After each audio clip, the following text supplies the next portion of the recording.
My name's Steve Maffey. I'm 52 and from Hull. What clubs? LA's. It's very, very good. Very good club, especially on a Wednesday night. They used to call it Grab a Granny Night, but it wasn't. It was for the older generation. So it was a good club. This was 20 years ago. 20 years ago in the 30s. Just casual. At the time we liked suits. Everybody was wearing suits at the time, and gradually that went out and it just casual. The music, it was very Britpopish. Then it's acid house. Acid house was just coming in at the time, actually. So it was all acid house and going into your jazz funk and acid jazz. Lager and bitter. Yeah, if my wife's listening. Yes.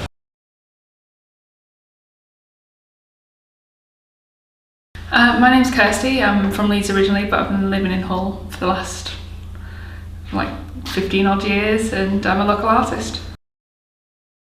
When I first came to Hull, I met somebody on my university course, told her I was looking for a job, and she told me go to Spiders, and I started working there when I was 19, so for 10 years I was definitely a Spiders girl. It was Wednesday night, student night. There'd be 2 rooms of music, just go and have a good laugh. It's the kind of club that I like, that was a bit dark and dingy and a bit sticky on the floor, and you need to have a few drinks with your friends and have a good dance. Punk and ska, a bit cheesy pop, things like that, so a real mix. Baggy trousers mainly, so yeah. I came to Hull in 2002, so we're talking from a good few years from 2002 onwards. I've gone through many drinks. I think I used to do a lot of vodka slings. Had a phase of drinking gin for a while, but it doesn't always settle well with me, and I don't know, all sorts really. There is a few. There's always momentous nights, like the one night at Welly during Helter Skelter when a guy broke his leg dancing and all the music stopped, the lights were on, and we all just sat around talking. It was still a really good night, apart from the guy with the broken leg, but he had a smile on his face. We're all jumping around, dancing away, and there's just this massive crash and he's on the floor and paramedics came, and yeah. So things like that happened. That was always fun. Spiders was great. It's one of my favourite jobs ever. It's easy, but it was good work. The thing I love most about Spiders is the people I met there. And I've still got some really good friends from there.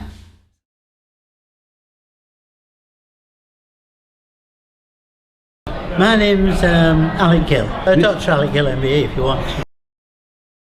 Well, like I say, I think the swinging 60s swung past me in the 1960s.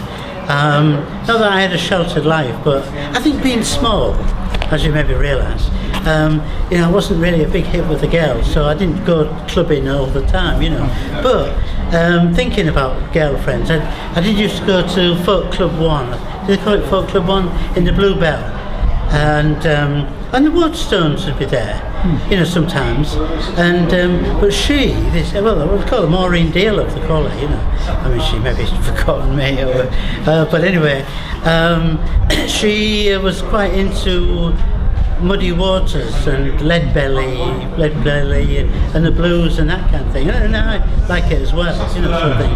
But now I remember the Waterstones coming, and it was all long and narrow, and the bar was at the end, and it was always smoky, but you'd go into the old White Hart and off the marketplace there, and then you'd get your pint or whatever, but there was a bar upstairs as well, a small one, and you just find a table and sit down and and hope you were going to have luck that night as a bloke, but I invariably didn't,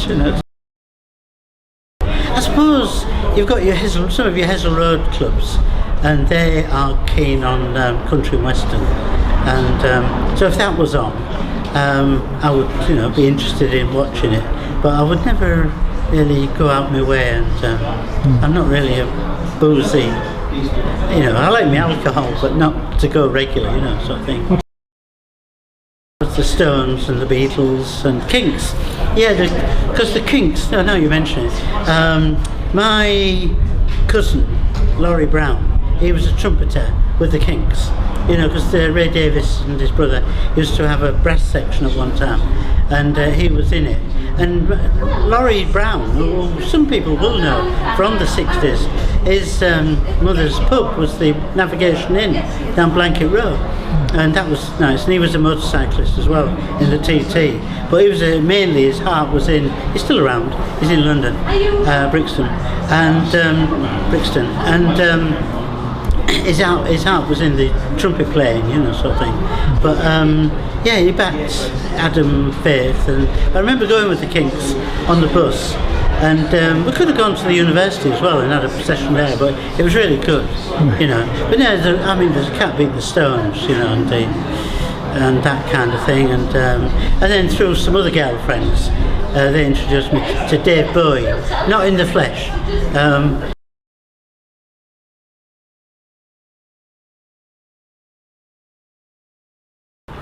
My name's Anne-Marie. My favourite nightclub was Silhouette, but I also enjoyed Spiders and Welly.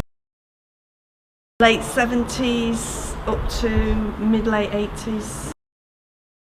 Punk and indie kind of stuff, yeah. Oh, definitely dress up. Really go to town, take a long time to get dressed up, and wear anything wild, lots of vintage, lots of makeup, lots of hair, all that kind of thing. Silhouette was like going to a house party. People were really friendly there. It's the only club I think I ever went to on my own and feel comfortable going there. There was lots of different areas you could go around. You could sit upstairs at the bar, you could watch the telly, you could play pool, and then downstairs there was a scene happening in the toilet, and then there was the dance floor and little areas off that, and it was just really friendly and fun. Bowie, Roxy, the Cramps. Of course, the Frying Pan after Silhouette was another kind of extension of the club, and you used to queue up there, and there was lots of banter going on as you queued up. And then you would go round to people's houses and just hang out and have more fun. Seemed to not have any worries in those days of time keeping or getting up. Just the whole life revolved around having fun and hanging out with your mates.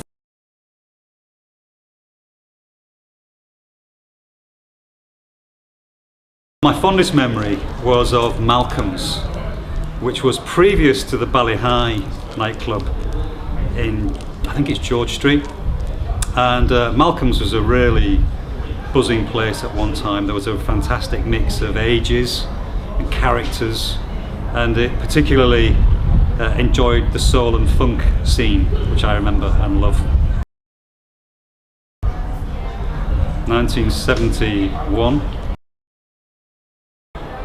Well, I was kind of a mixture between a mod and just a cool guy around town, really.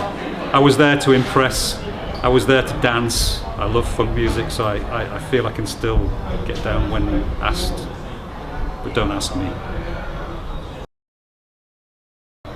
Lager at that stage, and an early John Smith's drinker. James Brown. Sex Machine, I'm afraid. Yes, still gets me. It was a fantastically popular club, and it was also great warmth, great sensibility about just enjoying the music, being friendly and being open and welcoming. You know, before rave came on the scene, there was a fantastic welcoming atmosphere in Malcolm's that carried on into Ballyhigh, that went on into Bailey's and Scamps, which were all kind of frequented by the people I used to work, you know, be around with.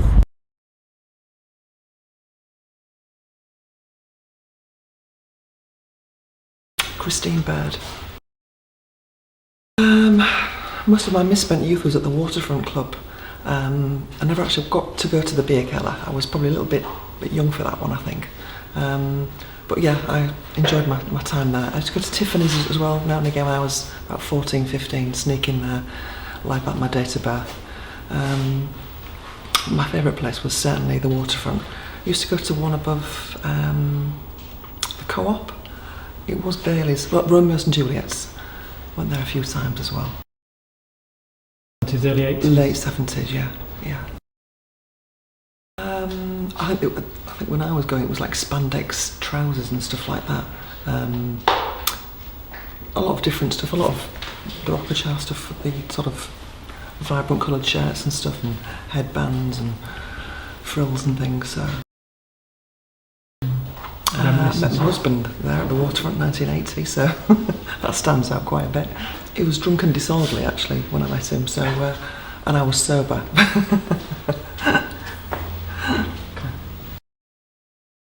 I went to Odyssey one night and there was, the first time I went there I spotted the telephones on the table. It was quite a new thing, and if you spotted someone who you liked on another table you could ring them and just take it from there. Okay.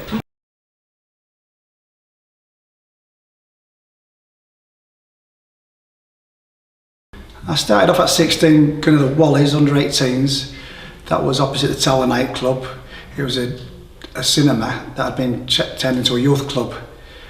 Then after that I progressed to Romeo's under 18s, and then on to Spiders, then Silhouette. Romeo's I went at a later stage when I was actually 18. This was in the early 80s. I left school in 1980, so I was going to Wallies, listening to ska, reggae, punk. It was all things like Specials and two-tone because it was all relevant to me leaving school at 18. Ghost Town was out in 1980 and we felt it, you know what I mean? And the lyrics was of our time. I don't think a lot's changed since then really, but yeah.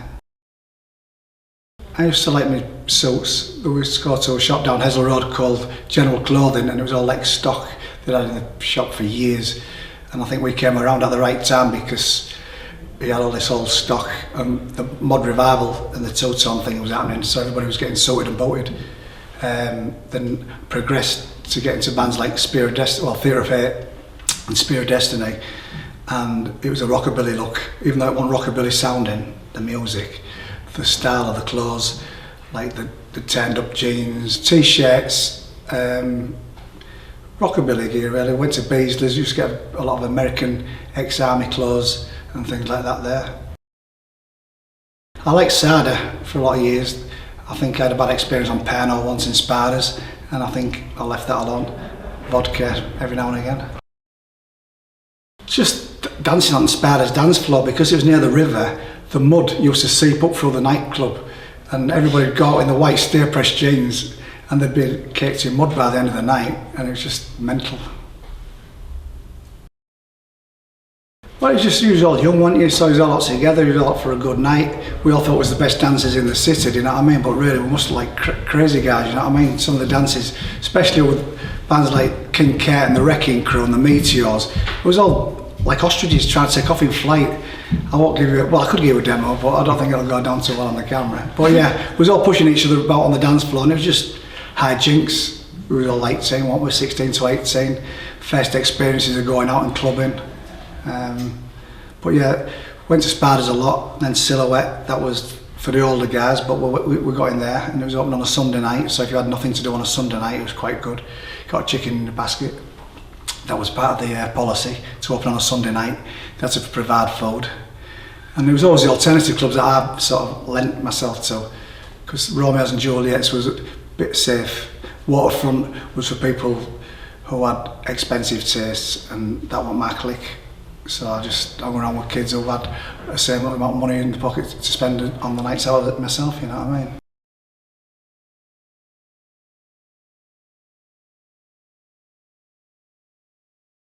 Michelle, music journalist in Hull since about 2003. Now I'm the voice of culture, or the unofficial voice of culture. as we lead into 217. First club I went to in Hull was a scandalous affair. I went to the Tower on a Monday night, and I was shocked and appalled to see scantily clad women dancing and gyrating on the stage. I'd never seen that sort of thing before. I'd imagined it only went on in sort of seedy nightclubs, as opposed to this club that I was in on a Monday night, aged 19.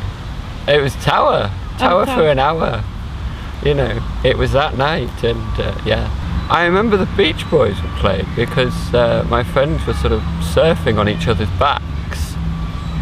They were sort of macho boys, and they would lie down on the dance floor, and then one of them would climb on top of the other one and practice surfing on their back, and it was all, you know, 1995, 6, something like that, 95, 96, something like that. Oh, many years later, yeah. Yeah, I had a night called Indecent. I've dug out a couple of the flyers, homemade flyers. Yeah, it was a sort of standard band night with a sort of indie club DJ afterwards. And it was at Silhouette, and it was in 05. And I ran it with a guy called Liam, who's now barman at the Polar Bear. And it was a failure right from the off. It was on a Wednesday, and it didn't work having something on midweek in a club that was just out of the way from the main drag. The opening night was good. We had Paddington's DJing, and that was really good fun, and there was a sense of occasion for that night. But it was weekly as well, which I don't know why I suddenly thought I could put on 4 nights in a month. Well, it was indie fashioned. A lot of people went to Chinese Laundry and Beasley's for their clothes, and then there was lots of the kind of the cool kids, I suppose. If the cool kids turned up, they'd be in the latest whatevers. I don't know, I wasn't really as you can quite clearly see, I wasn't really a fashion person. But I used to buy tops from Chinese Laundry. I remember I had a red, it was too small, it kind of rode up over my midriff, a red kind of woolen grandad shirt which I used to wear, which I used to think I was very cool in.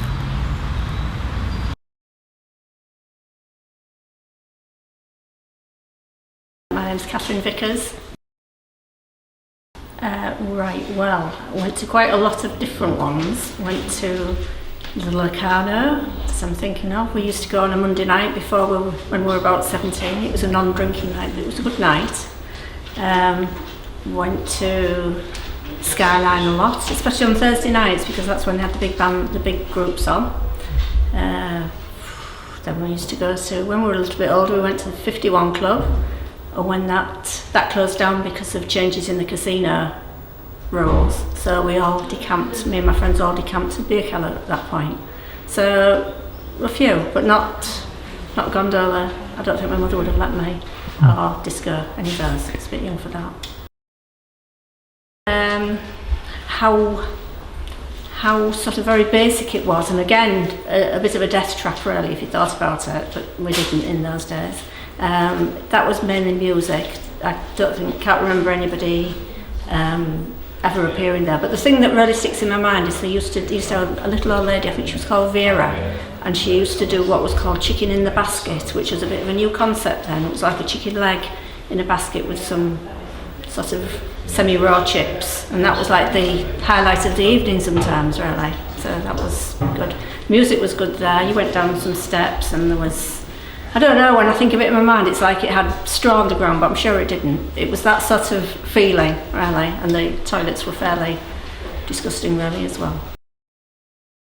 The fashions, because this was very early 70s, so you would get your platform heels, various, I don't know, sort of short dresses, really, a few middies, just nice dresses. And the boys were quite casual, I think, by that time. The suit era sort of passed by. Band of Gold, that used to. Yeah, Frida Payne Band of Gold, we used to dance to that. When they first opened the Beer Cellar, they had very few records, and they're maybe the ones that stick in my mind. Black Knight by Black Sabbath, although that's very difficult to dance to. My early Jackson 5, I Want You Back, that kind of thing.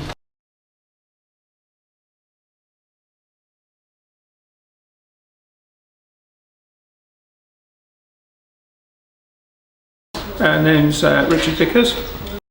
It was in the mid to late 1960s, and it was linked to going down there on scooter and Lambretta, and we used to kind of gather a few friends, so from Hessel, and we used to go down into Hull, and were regular members of disco, and we used to meet lads, particularly lads from across the city, who came down on their scooters, Vespers and Lambrettas, and we used to meet up there at the club.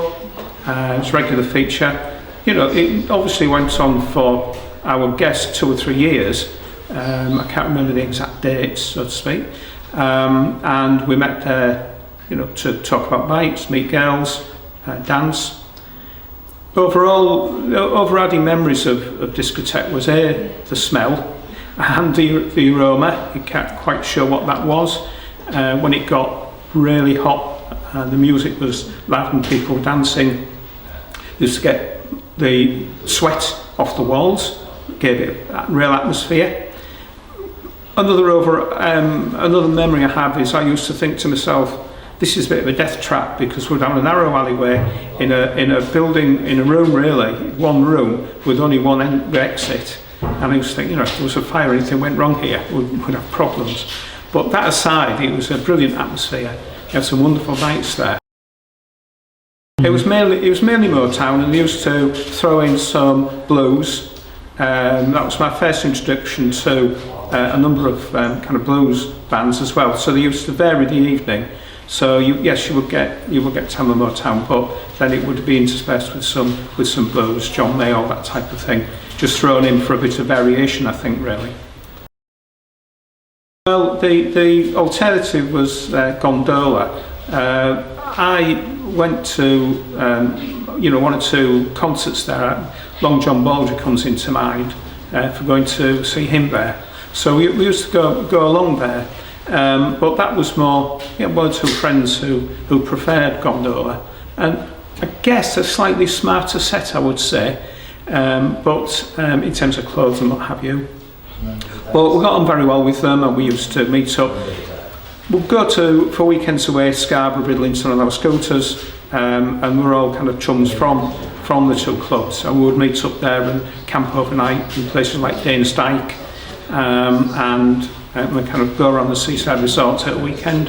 So we used to do that as a group as well, which came from our knowing one another from the club. Yeah, it was, obviously not having a lot of money in those days, it was down to, I think, the first pair of Wranglers, as it was then for me, in the mid-60s, along with the Parker, had to have a Parker, of course. And then there was a pinstripe suit for kind of more, Skyline, places like that a bit later on. They kind of just sticking to what you might think of as the kind of moddy look. Used to wear those, so they're my friends. So it was like a mod uniform, I guess.